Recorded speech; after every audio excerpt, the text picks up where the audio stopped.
It's cinema. You're presenting a manipulation of life to tell a story. What can we do that's different? How can we be bold to a fault? And they're going to be like, you guys were just going crazy on that show. And we were. Like, we really were liberated to do that stuff. When the teaser first dropped for this new Cape Fear show on Apple TV, I, like many of you, probably had an initial reaction that was like, oh, great, here we go, another reboot. And then I saw how it looked, and I left this comment when it was posted on Instagram that seemed to resonate with a lot of people because this is a very refreshing, crazy, weird, dangerous looking show. So naturally, I wanted to go to the source to figure out why this show looks so damn good. So I sat down and chatted with cinematographer Eben Bolter about the making of a Cape Fear remake for one of the biggest streamers in the world, Apple TV. Eben actually shared cinematography duties with Ciliana Cardenas, who was the alternating DP, so we focus a lot on the pilot here and where Eben kind of set the tone visually for this show. Now, please enjoy the cinematography of Cape Fear with cinematographer Eben Bolter.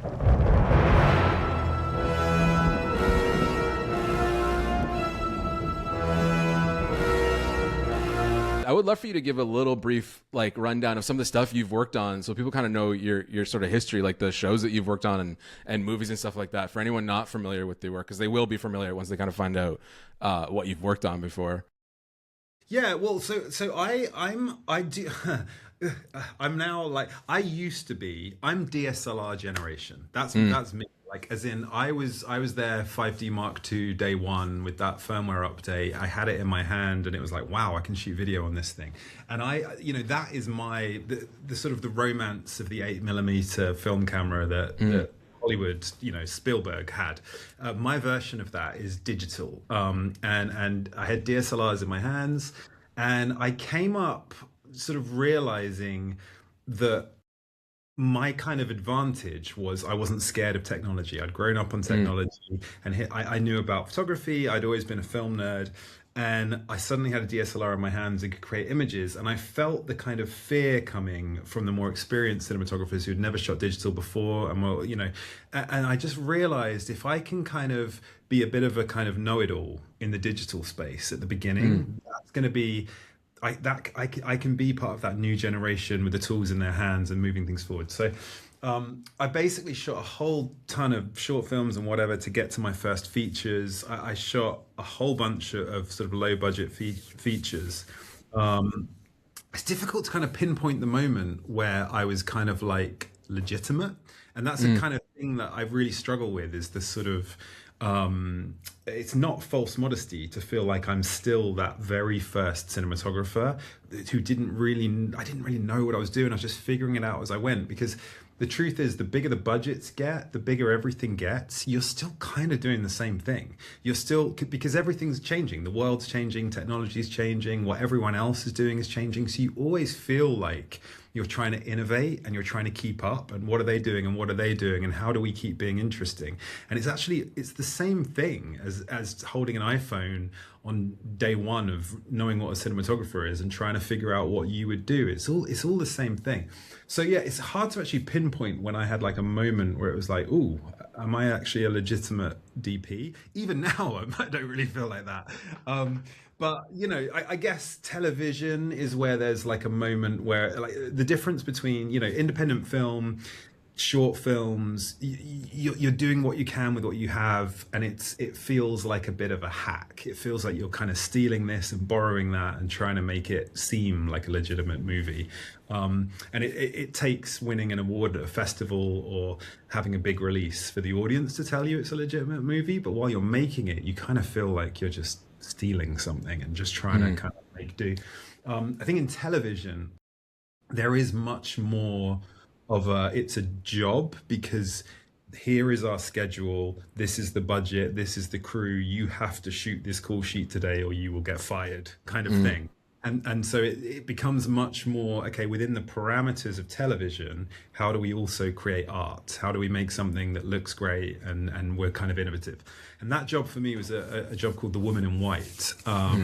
It was a Black Mirror director who was going to do this BBC Victorian story miniseries, and I wasn't really interested on paper, but he basically said to me, I'm not interested in shooting this like anything else, period. I want to kind of approach this like how Fincher would approach a kind of psychological thriller. And let's just use Victorian London as our set. Let's not kind of use all of the cliches for what that stuff looks like. Let's just approach it like it's set contemporary, but just costumes and locations are Victorian London. And so yeah, that job was my first kind of, oh, okay, maybe a professional job, for want of a better word. And yeah, since then I've gone on. I've been lucky to kind of move up the budget bands in television and do a few more films. I guess that kind of. I did Avenue 5 for HBO, which is my first HBO job. That led me to The Last of Us. The Last of Us episodes 3, 4, and 5 of season 1 did a lot of wonderful things for me, opened a lot of doors. I did a bit of shooting for Marvel then, for Secret Invasion. And on the movie side, I did like a Netflix film called Night Teeth. And recently a film for Neon called The Life of Chuck with Mike Flanagan. I've got Slow Horses season 6 coming out soon, and Cape Fear. I'm sorry. You left this. Your address is in here. I was going to leave it up front, but I heard voices. Okay, so going into Cape Fear, a lot of baggage on this one in terms of historical cinema, names that have been attached to it in the past, expectations from the material. It's almost kind of like coming from Last of Us too, where it's just like, there's so much expectation of what the thing is supposed to be, right? And so how do you approach it from a sense of like, that's what we know what people want, but what do we want? Yeah, so I mean, obviously, the names attached and everything else. There's definitely a sort of fear to that.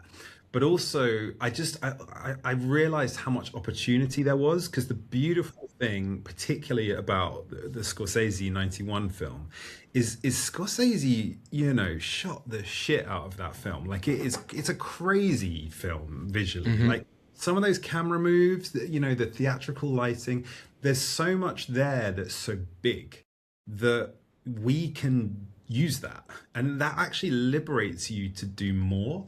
And I think for me personally, I've done like Last of Us was all about subtlety and intention. Everything was completely grounded. It's like, let's sell this world factually, let's make this feel real. And in terms of lighting and camera operating, there was a real like delicacy to everything. It was almost like stay out of the way and do less and do less and do less and be in the right place, tell the story, but be incredibly subtle. This is like the exact opposite of that. This is let's push the tone, create suspense, create fear. How do we impart the feeling of what it's like to stand in Savannah on a summer's day, that heat, the sweat, the moisture, all of those things. We just decided, let's be big, let's be brave. And I think, TV, as discussed, you've mentioned it yourself, like we are in this age where all TV just kind of looks great. Like everything looks great. TV looks great. So what can we do that's different? How can we be bold to a fault? How can we wander off down a path of, okay, all of these things we've done before and it's like a shortcut to success, let's say. Well, how do we take the brakes off, and how do we push things and be more colorful, be darker, be more theatrical, use more hard light, all of these things. It was like, how far can we push it? And so then it became, once we had all these kind of goals and themes, it became about, okay, how do we sustain that over 10 episodes, and how do we not completely visually exhaust the audience in the pilot? So in the pilot, I really tried to, it was a sense of location, that hot sweltering heat, the warmth, the color, the sense of foreboding, the sense of dread, the hints to horror, but everything I wanted to be sort of laying the foundation for what was to come, so that by the time we get to episode 9 and 10, it's not that we've done it all before and it's copy paste. We still have somewhere crazy to go. Yeah. I love that. I'm going to show you some frames. I remember we've kind of done this before. We played a little bit. What I love about everything happening in this shot here is I feel like it's sort of a good blanket for the aesthetic of the show overall, because it has all the little elements that I think that makes this look really cool. First off, Javier's head's cut off. Like, you don't even see him yet. And you guys do a really cool thing in this first episode where you don't really reveal him until there's like the pivotal moment coming up, and I have a shot of it too. But this also is a really good example of the color palette you guys sort of went with in frame too, like the lighting and choices and the colors that you did in frame, which is just like greens and yellows and teals and blues and reds. And you see that it's funny, when I was watching I noticed this kind of stuff. I don't know if the audience will from a holistic standpoint because it feels cohesive, but I love even decisions like there's shots of cars and you're like, yeah, that one car is like a blue and that other car is red, because that's the palette of the show. And I think a lot of people, and I'd love for you to speak to this, is like, I've said this in many videos, everyone looks for the Blade Runner LUT, but they forget that when they shot Blade Runner, that stuff was there. Yeah. Right. So tell me about like even just like production design and location choosing and like hard swings of being like, yeah, we have like teal aqua light and we have make sure our mixed color temperatures and stuff like that. Yeah. Well, thank you. I mean, this shot, God, I could talk about this for so long. There's so much to say. I mean, like this shot, I mean, you've picked out the correct shot is what I'd say, because the idea, the reveal of KD was very specific in the script, and the idea of him hunting the family and us being behind him almost like an animal, or like as he's chasing down his prey, all of this stuff totally. So we knew that we were going to hold on to the reveal of KD and be behind him. And we knew it would culminate in this shot, which again, in the script, he's standing at the back and there's a slash of darkness across his face and he's going to step forward to land on it. So from a practical perspective, I knew that was going to be difficult, because I knew it on a large scale location with loads of extras and we're not in a studio here. This is a location. I was going to have to create this hard theatrical line for Javier to step into that had to work in a wide shot like this, but also in an extreme close-up where he just has to make the smallest move to find that light. And it was a case of like how silhouetted is he and all of these things. So there was a whole ton of planning around that, but I also was trying to work into it, the themes of KD and the show. And I knew, because when we see him later by the pool as well, and you've got that water, I kind of wanted to emulate just KD and water and the show overall, the Cape Fear, like it has a relationship with water. And that water effect in this shot here kind of makes no sense. Like it's kind of inexplicable. Like where's it coming from? Technically, we did motivate it by some kind of water features outside, but they don't really read in this shot. Him walking along that bridge, there's no water feature there whatsoever. We were just creating off-camera water effects, broken mirror, agitating the water, bouncing, the usual tricks of the trade to kind of create a kind of swimming pool light effect. But yeah, it just felt thematically important that the first time we meet KD, that is there. And oh God, there's so much else to say. I mean, this is a huge white box with big glass mirrors everywhere, essentially. So from a lighting perspective, I knew it was going to be difficult to create the contrast I wanted. So I knew I was going to need a lot of light. The ability to move quickly, because after this point, we also wanted KD to have the ability to take the microphone and kind of go wherever he wanted and be able to shoot him in like a 5 to 10 minute take, improvising different tables each time. So I just knew I needed kind of soft, generous light sources on each table. So, requested that from art department. We really just put everything in it. There's a wet down outside, the idea of that steam and moisture everywhere in the show, the reflections that wet down gives you, the fairy lights in the trees we added just to give again more visual interest and that kind of twinkling texture that you get, and out of focus, all that beautiful bokeh you get. And yeah, color palette, like you say, I mean, the warmth was a big thing for me. The only thing I wanted to be cold in this show was water, essentially, to just cut through all the warmth. Our daylight scenes, the sun, we used big tungsten 20K lights. I wanted my sunlight to be, tungsten colored, basically. Warmth was just a huge part of the palette, and then the water is there as the sort of 30% to balance that. And red as well. There's inexplicable red in this. There's a red LED out there just bounced into that wall, motivated by nothing but a desire to have some red in the frame. And we tweaked the color of that painting on the wall to be red as well.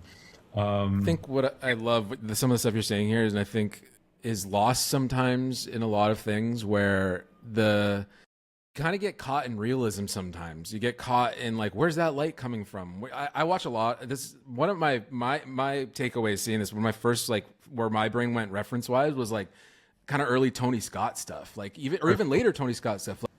Like Deja Vu is a movie I watch a lot with Denzel, and like there's some just wild choices, lighting wise and framing wise, and just everything editing wise, editorially, just so much just random shit that Tony does, and you're just like, this doesn't make any sense, but it's so captivating and it's so dynamic. I was watching I'll probably throw a clip in. I was watching The Last Boy Scout, the one with Bruce Willis. It's one of Tony's earlier films, and they're in a police station, and the police station's like completely dark. And they're upstage lit, and there's no reason for there to be they're sitting in a cop shop, like in the lobby. It's not like the coffee table had a softbox. There was no lamp there and like that. They're just completely upstage lit from the bottom, and it looks so cool. And no one in the 80s was going, where's that light coming from? What's the motivation for that?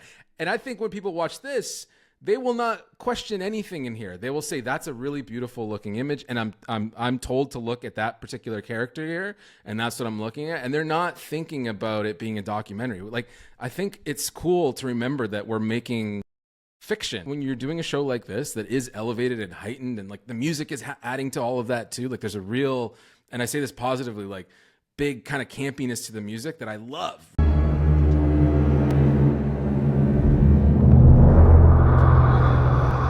Well, it's funny you mentioned the score. I mean, there's a quote from somebody. I'm blanking who it is, but it's like, if ever anyone asks where the light is coming from, it's from the same place that the score is coming from. Like, it's cinema. You're presenting a manipulation of life to tell a story, and I think that manipulation, like the score of Cape Fear, liberates the visuals to be bigger, to be more. B-movie, to be more like take big swings and occasionally be winking at the audience, because we're not presenting this as a documentary at all. We're these are larger than life characters in a larger than life situation that hopefully has some truths that people can relate to within that. But this is theatrical, like it's big, it's it's we even did on this water theme in a later episode, I think episode 5, we just hadn't done the water thing for a few scenes in a row with Katie, and we completely inexplicably, he's in a club. We started a scene with him lit by water, and as we push in, we faded the water out, faded the house practicals up, and started the scene. And there is no reason to do that whatsoever, other than a kind of tonal exchange with the audience. There's something, I don't know, magical about doing things like that. 100%. Where you don't even, like, I did that shot and I couldn't explain to you why we did it. It just felt appropriate and it made it into the show. Yeah. I love that so much. I would love to get a little technical, because there's some beautiful anamorphic flaring in this show. Yeah, really nice. What did you shoot? What was the actual lenses that you used for this? Well, it was Alexa 35, and we shot on the Atlas Mercuries. We knew that we were going to be throwing the cameras around. We knew that there was going to be some wacky camera moves. I'd used the Mercuries once before, and I just think that they're a really nice sweet spot for benefits of modern lenses, but characteristics of older lenses. I mean, these lenses, they're just kind of great, and I tested a whole bunch of other stuff, but we just landed back on these as everyone's favorite. Yeah. The motif of eyes in this show, you guys do this quite a bit. Like, eyes became a thing, and I know there's like maybe I'm projecting, but there's a lineage back to obviously the iconic De Niro coming under the water and the eyes, and just that searing sort of thought. Was that part of this sort of look too, where like eyes are very important? Oh, definitely. I mean, so I did a lot of prep before we started shooting, in terms of, I mean, we did all the usual stuff with references and cameras in test rooms, but I was always working towards, I put a lot of emphasis on, I needed a proper prep day where we'd set up a kind of studio shoot with camera, LUT, lenses, lighting, and crucially cast. So we needed Amy, we needed Patrick, we needed Javier, dressed in costume, And I just as a way to just play with them in the camera and really kind of, because we knew we wanted to be bold, we wanted to demonstrate it before we walked onto the set on day one. So it culminated in this whatever you call it, pre-shoot day, where we essentially just laid down track and dolly, and we could go from head to toe and push into an extreme close-up on every cast member. And Bob and I were just experimenting with water effects and with hard sunlight and with practical lamps in the frame, and just trying to kind of get a flavor of everything. And we kept on, you do this huge dolly move, huge dolly move, huge dolly move, and we kept on ending up here. And when we got to Javier and we were here, it was just like, there's the shot, there's Cape Fear. And we ended up actually shooting Javier's eyes in that test shoot. And I believe, I'm trying to remember the final cut, I believe that's been used in the opening of episode 1 now from that test shoot. I think that's still in the cut. I can't remember. It used to be. I hope it still is. But it was just one of those things where it was like, there's the show. Like, we had the music playing on a speaker.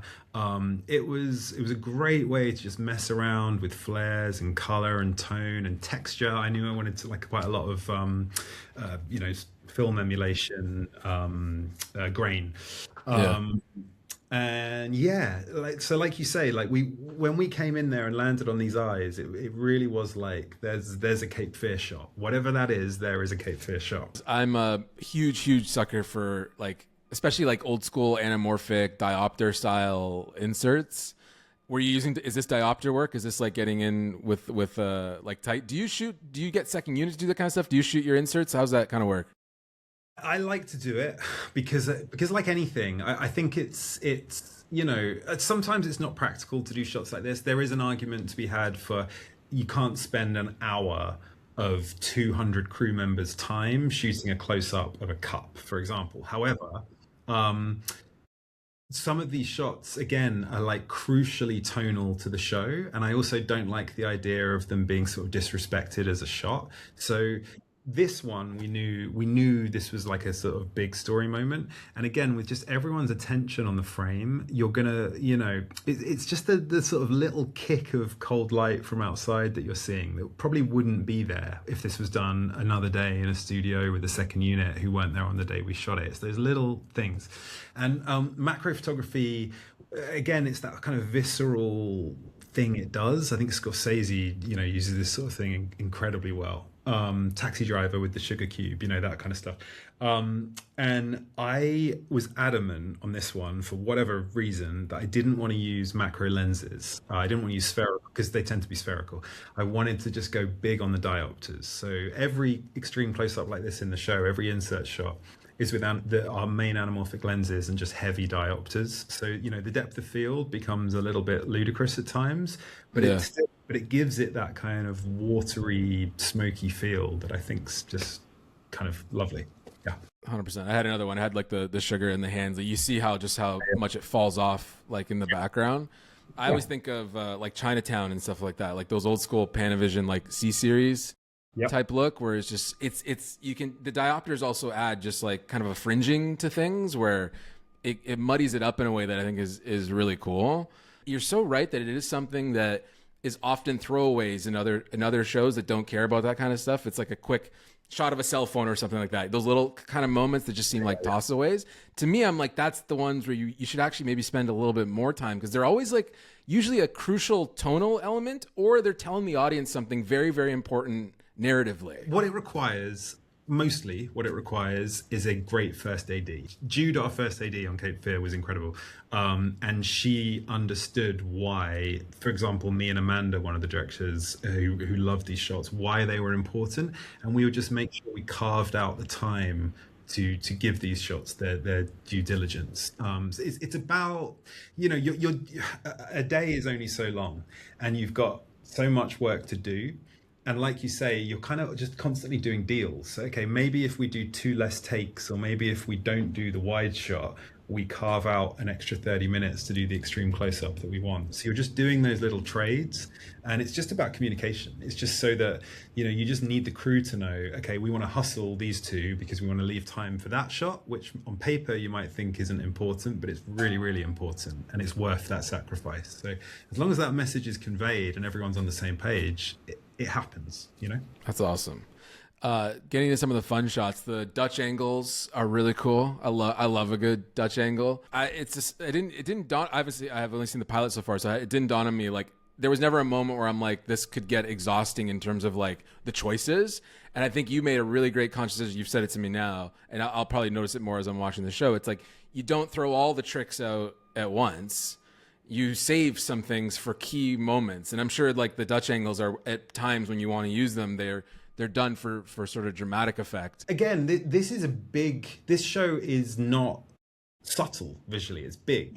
And so you look at the full toolbox, and it was actually a show where we were sort of liberated to, like, nothing was too crazy. So by the end of this job, my operator would be like, so if we start upside down in the mirror and we roll the right way up and wrap around and then slow zoom in, and on anything else that I've ever done, that would be absurd. That would just be like, what do we do? But Cape Fear, somehow that's what it was. It sustained that. So what's funny is Dutch stuff, yeah, you know, in a lot of jobs, a lot of directors don't like it because it's big and it insists upon itself, and it's you know, it's doing a thing that's very noticeable. But it was like, if not on Cape Fear, then when? I mean, like, so I should say this shot is one of Celiana's, who was the alternating DP. So she did this in episode 2, I want to say.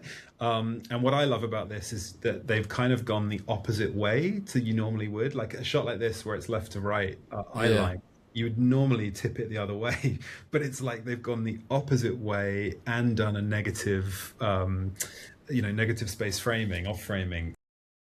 Yeah, I kind of just love it for that. It's just crazy. I'm actually curious, in terms of like focal lengths that you tended to be on, I almost feel like sometimes your actors are at different in different planes of focus, but you're able to sort of keep them all sharp. Are you on longer lenses for that? Was that so you had more of a range of depth of field for that?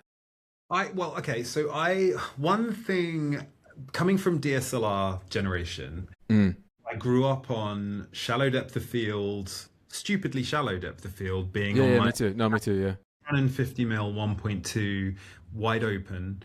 So I'm getting all the benefit of ambient beauty and light with incredibly thin depth of field. But because that's how I started, when I read about how like Douglas Slocum would shoot Raiders of the Lost Ark at like, you know, T16 on some interiors on a 50 ASA film stock, it would just, the numbers would just boggle my mind of just amount of light and just how I was just like, I am not doing that. That is a different skill set to me using a lamp as a key light. So because Raiders was always there personally as just a sort of pinnacle of what I would try to emulate one day. That's like a lifetime goal, is to be a DP like that. Totally. I as I got into anamorphic and as I got onto bigger productions, I've always had it there to like use more light. You get more contrast, you get more dynamism, and so what I now do when I light a set is I'll put an ND6 in front of the lens and try to get to a T4. That's my like default. I'm in a room, ND6, T4, let's light. So that I know I've always got the ability to take that ND6 out and I've got a T8. So if I need to do deep depth of field, if I need to kind of hold two people on different planes, I've got a T8's worth of stop built in. And that's just how I like to set now. And I felt like on Cape Fear, that has that kind of 90s old-fashioned anamorphic old Hollywood feel. That was really important to me, to use a lot of light and not just be living on 2000 ISO wide open. There was always built-in depth of field. So it just gave us that creative ability to kind of create almost at times like a split diopter feel of deep depth of field, or at other times be on a ludicrously sometimes we're ending up even further. We're going to like a 1.2 ND inside to get to wide open T2 really, really shallow thing, if that's what the story needs at that point. And this one, what's interesting about this, so this was just in a garage. that's a car headlight, and we gelled that car headlight with. I wish I knew exactly what the gel was. It was a little bit blue, a little bit green. I can't remember if it was steel blue or peacock or whatever it was, but we gelled it to just again kind of. We wanted that theme of water to just be ever present in the pilot, and those headlights felt like an opportunity to kind of reference that color palette again, just to feed it in there psychologically. And those lights stayed on when they got out of the car for I can't remember 15 seconds or something. And at first we were trying to hold it till the end of the scene, but actually as it played out in the final cut was one of the takes where it cuts off early. It shuts off, yeah. And it's kind of cool. I just was like, why not? Like that's real, you know? No, I love that. I love it. Did you find that like that trick of with the ND and stuff and like needing more light? Because I think about that kind of stuff too, man. Like Raiders is a really good example. Close Encounters is another one I think of a lot too. Did you have fun shooting this? It just seems like this was a fun one, right? Oh my God. I mean, absolutely. Because the thing with using lots of light and hard light is intention really comes under the microscope. So this Savannah story, you know, the sun is brutal, the sun is hot, the sun is almost like a weapon, and so we wanted to feel that sun like really, you know, pushing through, and light dapple and movement, and I wanted it to feel really, you know, dynamic and hard and hot and sweaty. And the great thing about hard lighting is, you know, the technique in this a lot of the time was sort of skip lighting, where you've got hard light coming through a window that isn't hitting faces, it's hitting the environment, and then that hard light is becoming soft light once it bounces off the floor, once it bounces off of clothes, and so you sort of, it's just dynamic. And you know, using a lot of light to light a set really makes you think about where do you want the storytelling light to mostly come from. You're not just sort of accepting a kind of general ambience. You're sort of saying there's hard sun coming through that window. This fridge, when they open it, is going to make a big thing. You know, the swimming pool is really telling a story here. And actually, if you go back, you were on one shot of Javier and Amy, like a two shot with that bright light between them. Yeah, this was the sort of payoff of what we did when you first saw Javier at the party. That Javier at the party scene, where we put the inexplicable, you know, pool lighting in there. This was kind of the payoff of that, and what I knew I wanted to get to was this moment where they have a sort of big story point moment, and I wanted to have the security light that came on when Max entered the backyard be through this tree, and the pool light be hitting him from the other side. So I kind of built the lighting of this whole scene around this shot. And what's interesting is the marks where they were sort of imperfect. And as you can see, there's this hard line across Javier's face. And this isn't sort of generous lighting. It's actually sort of rough, but there's so much dynamism to it. And, you know, that tree was moving in the wind, and the pool was moving. And there's so much sort of life to this shot. This is maybe my favorite shot of the pilot, I think. A lot of times, like when you see something really cool, it was sometimes a happy accident. It was just sort of embracing what the world gave you in the moment, and it's not overthinking what you should do or what you shouldn't do or what everybody expects you to do. I would love your a little thought on this, because it's something I've been trying to chat with more DPs about. The idea of being on a big set. You're working with Apple, you're working with Spielberg and Scorsese on emails or texts, or whoever's looking at stuff and giving you notes and whatnot. You've probably got trucks full of toys to play with. How do you give yourself permission to go, we don't need to use all of this. We don't need all of this stuff, even though we have the budget to do it and we have it.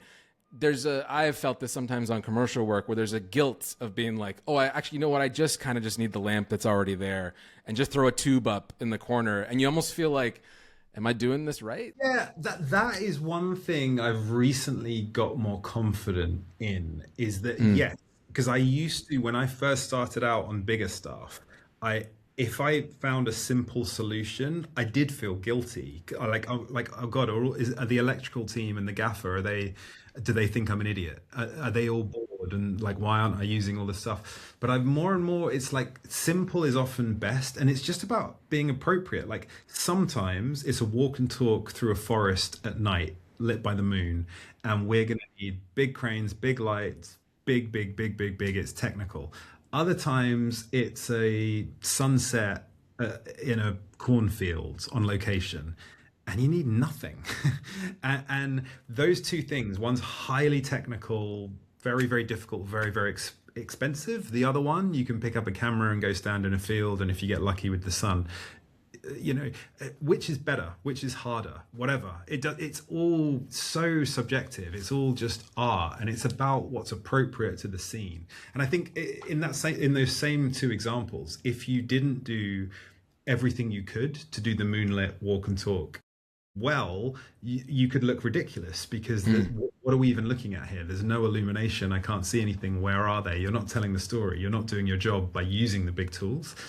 If you over engineer the sunset in the field, it probably will end up feeling like you're on a green screen stage, or you could spoil what nature's giving you. And so it's just being sort of like, what is the truth of what we're trying to do here, and what's the best way to do it, and not feeling obliged to it's basically being truthful and not trying to kind of pretend, or not try to impress anyone other than with the final end result. And if the final end result is you lit it with a torch, great. But otherwise, but if you lit up a whole cul-de-sac with a million lights and it's a whole thing, then great too, because that's what was required for that scene. I got one last fun technical question, because it's something I've talked about in videos before that I love so much from like a bygone sort of era of fake lightning.